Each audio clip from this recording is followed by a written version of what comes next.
প্রায় অনেক দিন পরে আমি আবারও আসলাম রিয়েল ব্রাইডের ভিডিও নিয়ে।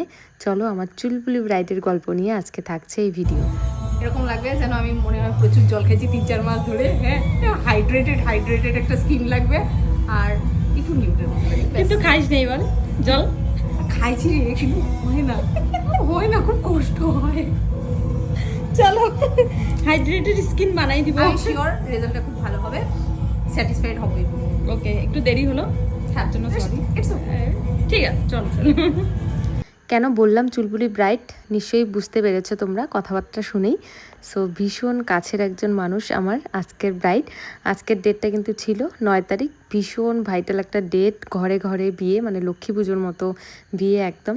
এই 9 তারিখ আমি অনেক ব্রাইড ছেড়েছি, আমি শুধু 2জন ব্রাইডকেই রেডি করিয়েছি, কারণ দুজনেই আমার ভীষণ কাছের মানুষ। তো ভেবেছিলাম আমি আস্তে ধীরে আমি রেডি করাবো, আমি আজকে চা আবার নেবো না, ওর জন্য আর কোনো ব্রাইড আমি নেইনি।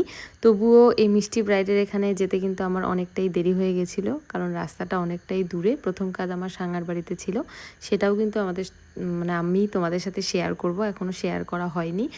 আমি রিলস শেয়ার করেছি, তবে ভিডিও শেয়ার করিনি। আস্তে আস্তে সব ভিডিও আসছে, অনেক ভিডিও আছে যেগুলো তোমাদের সাথে শেয়ার করা হয়নি এখন অবধি। তোমরা অনেকেই জানো যে দিদির বিয়েই সামনে গেল, 20 ফেব্রুয়ারি ছিল আমার দিদির বিয়ে। অনেক বেশি চাপে ছিলাম, তাই এতদিন ভিডিও আমি শেয়ার করতে পারিনি, মানে লং ভিডিও। এখন থেকে ভিডিও কিন্তু আসবেই, যতটা পারি তোমাদের সাথে শেয়ার করব।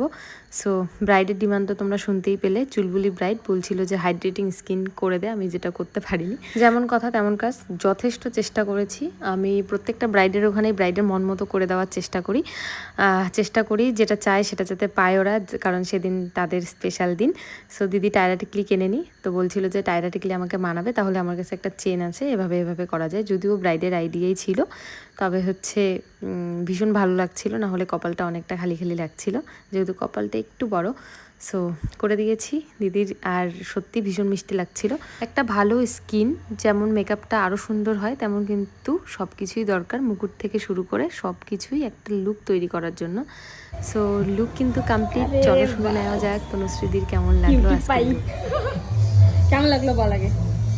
খুব স্যাটিসফাইড, এতটা শর্ট টাইমে এসে এত সুন্দর সাজানো, আমি স্যাটিসফাইড। খুব খুব ভালো লাগছে, খুব মিষ্টি লাগছে। আবারও একবার বলছি তনুশ্রীদি সরি, কারণ অনেকটাই লেটে গেছিলাম।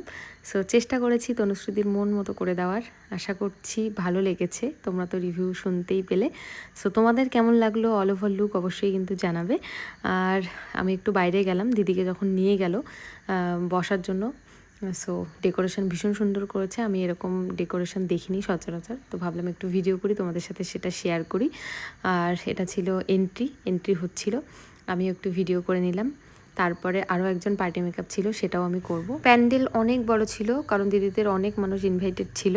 সো হচ্ছে আমার কিন্তু একটু টেনশনই হচ্ছিল, ততক্ষণে অনেকজন মানে আসেনি আর কি, অল্প অল্প মানুষ আসছিল। সো এই যে ইনি হচ্ছে আসল জায়গায় পৌঁছে গিয়েছে। আমি বললাম চলো একটু রেডি হ, আমি একটু ভিডিও করি।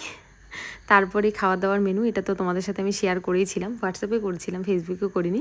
সো দিদির হচ্ছে মেনু কার্ডটা ভীষণ সুন্দর ছিল, একটু ইউনিক। তোমাদের কেমন লাগলো অল ওভার ভিডিও অবশ্যই জানাবে। দেখা হচ্ছে অন্য কোনো ভিডিওতে। রাধে রাধে, ভালো।